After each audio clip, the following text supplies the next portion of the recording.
আপনারা খেলেন তো এই খেলা দেখে আনাস রাদিয়াল্লাহু তাআলা আনহু ভুলে গেলেন যে বিশ্বনবীর জামা আনতে হবে। উনি ভুলে যে উনিও দাঁড়িয়ে খেলা দেখতে শুরু করলেন।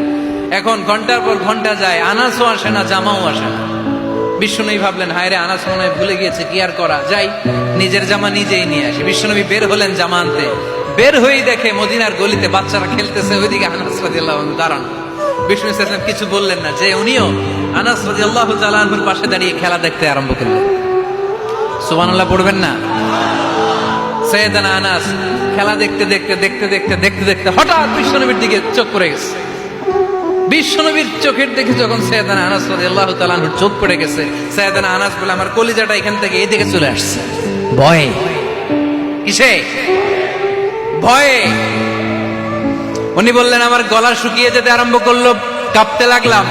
হায় হায়, এখন আমার মনে পড়ছে বিশ্বনবীর জামা আনতে পাঠাইছিল, ভুলে গেছে খেলার আবেশে পড়ে।